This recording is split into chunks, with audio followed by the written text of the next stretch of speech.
ನಮಸ್ಕಾರ. ಇವತ್ತು ನಿಮಗೆ ಒಂದು ಕಥೆಯನ್ನು ಸಣ್ಣ ಕಥೆಯನ್ನು ನಿಮ್ಮ ಮುಂದೆ ಹೇಳಬೇಕು ಅಂತಂತೇಳಿ ತೀರ್ಮಾನ ಮಾಡಿ ನಿಮ್ಮ ಮುಂದೆ ಪ್ರಸ್ತುತಪಡಿಸ್ತಾ ಇದ್ದೀನಿ. ಕಥೆಯ ಶೀರ್ಷಿಕೆ ನಮ್ಮದೇನಿದೆ ಈ ಭೂಮಿಯ ಮೇಲೆ. ನಮ್ಮದೇನಿದೆ ಈ ಭೂಮಿಯ ಮೇಲೆ. ಸಣ್ಣ ಕತೆ.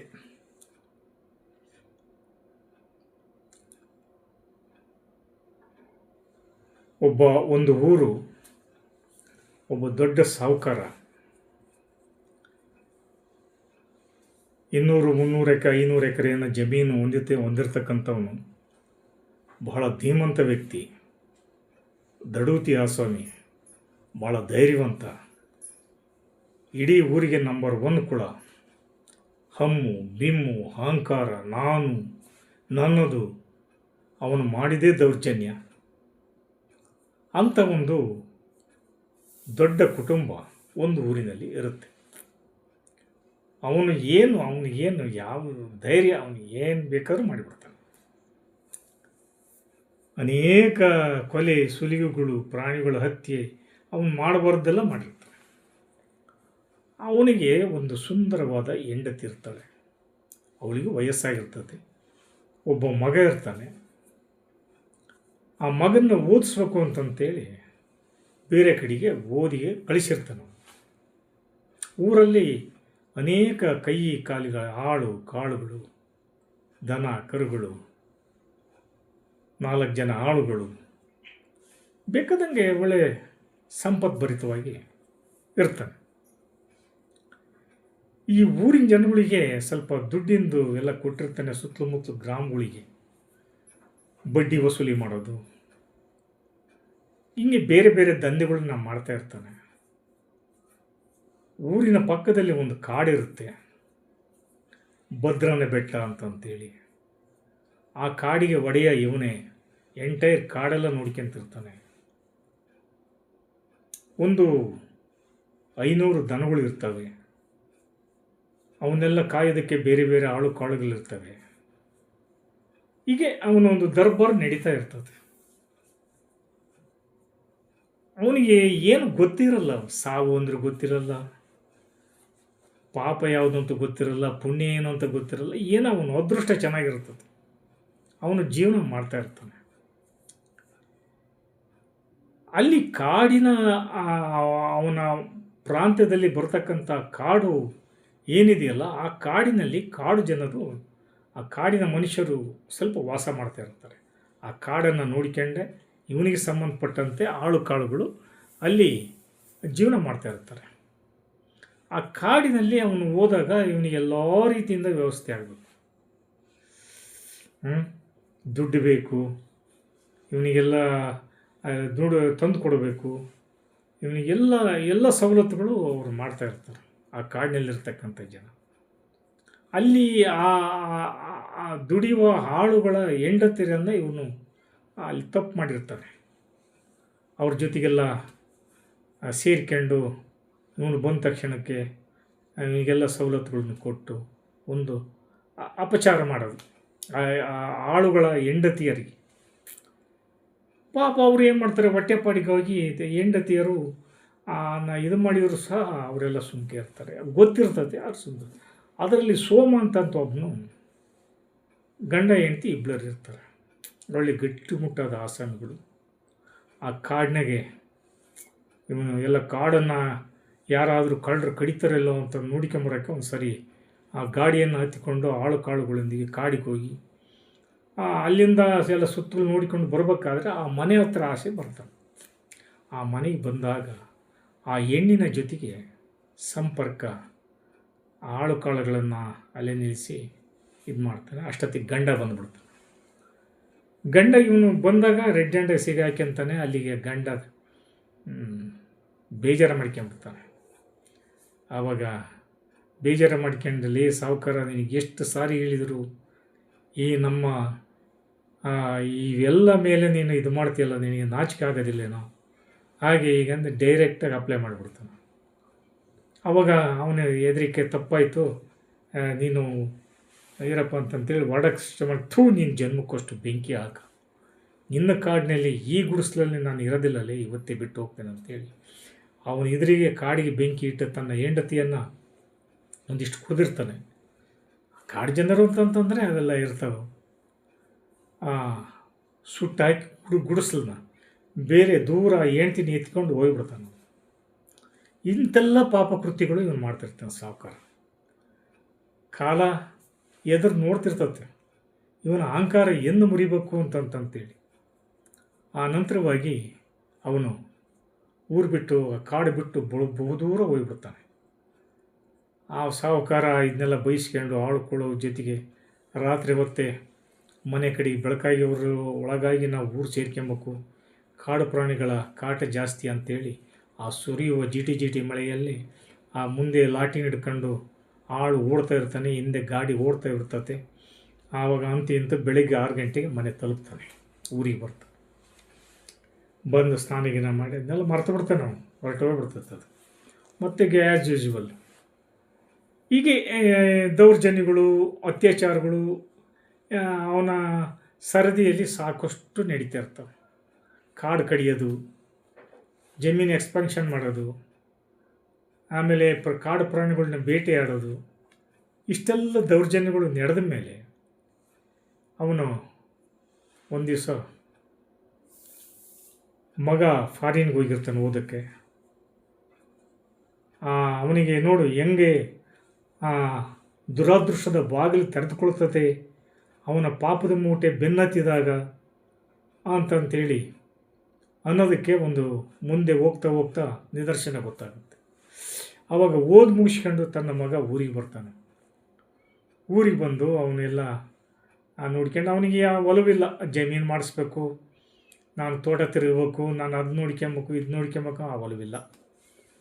ನಾನು ಸರ್ಕಾರಿ ನೌಕರಿಗೆ ಹೋಗ್ಬೇಕು ಅನ್ನೋದು ಅವನ ಆಸೆ ಇರ್ತದೆ. ಅವ್ರ ತಾಯಿ, ಯಾಕಪ್ಪ ಸರ್ಕಾರಿ ನೌಕರಿ, ನಿನಗೆ ಇರೋನೊಬ್ಬ ಮಗ, ಇವನ್ನೆಲ್ಲ ಆಸ್ತಿ ಜಮೀನನ್ನ ನೋಡ್ಕೊತ ಹೋಗು ಅಂಥೇಳಿ ಬುದ್ಧಿವಾದ ಹೇಳ್ತಾಳೆ. ಬೇಕಾದರೆ ಒಂದು ಸರಿ ಮೈಸೂರು ಬೆಂಗಳೂರು ಏನೋ ಅವನ ಸ್ನೇಹಿತನ ಮದುವೆಗೋ ಏನೋ ಕೆಲಸದ ನಿಮಿತ್ತ ಅವ್ರ ತಂದೆ ತಾಯಿ ಪರ್ಮಿಷನ್ ತಂಗ ಹಿಂಗೆ ಹೋಗ್ತಾಯಿದ್ದೀನಿ ನಾನು ಅಂಥೇಳಿ ಮೈಸೂರಿಗೆ ಹೋಗಿರ್ತಾನೆ. ಅಷ್ಟರಲ್ಲಿ ಅವನಿಗೆ ಮೈಸೂರಲ್ಲಿ ಆಕ್ಸಿಡೆಂಟಾಗಿ ಸ್ಪಾಟ್ನಿಗೆ ಸತ್ತೋಗ್ಬಿಡ್ತಾನೆ. ಈಗ ಸಾಹುಕಾರನ ದುರದೃಷ್ಟ ಬಾಗಿಲು ತೆರ್ಕಂತ ಮಾಡಿದ ಪಾಪದ ಮೂಟೆಗಳಿಗೆ ತನ್ನ ಮಗನನ್ನು ಬಲಿ ತೆಗೆದುಕೊಂತ ಈಗ ಇಲ್ಲಿಂದ ಸ್ಟಾರ್ಟ್ ಆಯಿತು ಒಂದು. ಈಗ ಇರಬೇಕಾದ್ರೆ ಬಾಡಿ ಬರ್ತತೆ, ತಂದೆ ತಾಯಿ ಅಳ್ತಾರೆ, ಕರೀತಾರೆ, ಎಲ್ಲ ಆಗುತ್ತೆ. ಕೊನೆಗೆ ಅಲ್ಲ ಮದುವೆನೂ ಮಾಡಿರ್ತಾರೆ ಅವನಿಗೆ, ಆಗಲೇ ಮದುವೆನೂ ಆಗಿರುತ್ತೆ, ಮಕ್ಕಳಾಗಿರಲ್ಲ, ಹೆಂಡ್ತಿ ಒಬ್ಬಳೇ ಇರ್ತಾಳೆ. ಅವಳು ಎಷ್ಟು ದಿವಸ ಅಂತ ಈ ಮನೆಯಲ್ಲಿರ್ತಾಳೆ ಒಬ್ಬಳೇ ಏಕಾಂಗಿಯಾಗಿ, ತವ್ರ ಮನೆ ಸೇರ್ಕೊಂಡ್ಬಿಡ್ತಾಳೆ. ಆಮೇಲೆ ತನ್ನ ಹೆಂಡತಿ ಆ ಮಗನ ಓದ ಕೊರಗಿನಿಂದ ಅವಳು ಸಾಯ್ತಾಳೆ. ಅವಳು ಕತೆ. ಸಾಹುಕಾರ ಏಕಾಂಗಿಯಾಗಿಬಿಡ್ತಾನೆ. ಏಕಾಂಗಿಯಾಗಿ ಅಂಥ ಬಂಗಲೆಯಲ್ಲಿ ಇರೋದು ಎಲ್ಲ ಹೊರಟೋಗ್ಬಿಡ್ತದೆ. ಅವು ದನ ಕರುಗಳನ್ನೆಲ್ಲ ಆಳು ಕಾಳುಗಳು ಏನಿರ್ತಾರೋ ಎಲ್ಲ ಮಾರ್ಕೊಂಬಿಡ್ತಾರೆ, ಮಜಾ ಮಾಡಿಬಿಡ್ತಾರೆ ಎಲ್ಲರೂ.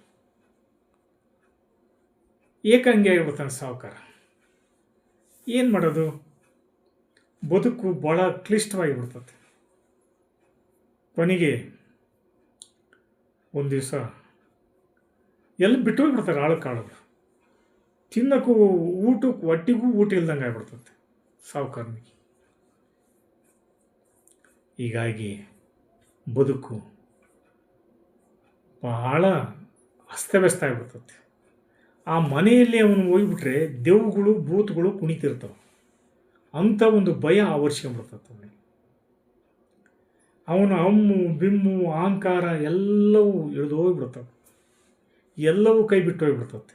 ಜಮೀನು ಯಾರು ದುಡಿಮೆನೇ ಇಲ್ಲ ಅಂತ ಮಾಡೋರಿಲ್ಲ ಅಂತ ಆಳು ಕಾಳು ಬಿಟ್ಟೋದ್ಮೇಲೆ ಯಾರು ದುಡಿತಾರದು? ಯಾವ ಕಾಡು ತಗೊಂಡು ಏನು ಮಾಡ್ತೀಯ, ಯಾವ ಭದ್ರನ ಬಿಟ್ಟು ತಗೊಂಡು ಏನು ಮಾಡ್ತೀಯ, ಅವನ ಅಹಂಕಾರ ಭೂಮಿಗೆ ಕುಸ್ತೋಗ್ಬಿಡ್ತದೆ. ನಮ್ಮದೇನಿದೆ ಭೂಮಿ ಮೇಲೆ? ಏನು ಅಸ್ತಿತ್ವ ಇದೆ ಹೇಳಿ ನೋಡೋಣ? ಏನೂ ಇಲ್ಲ, ಏನು ಅಸ್ತಿತ್ವ ಇಲ್ಲ. ನಾವು ಬರ್ತೀವಿ, ಹುಡ್ತೀವಿ, ಬದುಕ್ತೀವಿ, ಸಾಯ್ತೀವಿ. ನಾವೇನು ತಗೊಂಡು ಹೋಗ್ತೀವಿ? ನಮ್ಮದೇನಿದೆ ಈ ಭೂಮಿ ಮೇಲೆ? ನಾವೆಲ್ಲ ಮಿಥ್ಯೆಗಳು. ಭೂಮಿನೇ ಸತ್ಯ, ಬೆಟ್ಟ ಗುಡ್ಡಗಳೇ ಸತ್ಯ, ಹರಿಯುವ ಹಳ್ಳ ಹರಿಯುವ ತೊರೆ, ನದಿ ಎಲ್ಲವೂ ಸತ್ಯ, ಎಲ್ಲವೂ ಇರ್ತದೆ. ನಾವೆಲ್ಲ ಮಿಥ್ಯೆಗಳು, ಜೀವಿಗಳು ಎಲ್ಲ ಮಿಥ್ಯೆಗಳು, ಅವು ಯಾವ ಇರಲ್ಲ.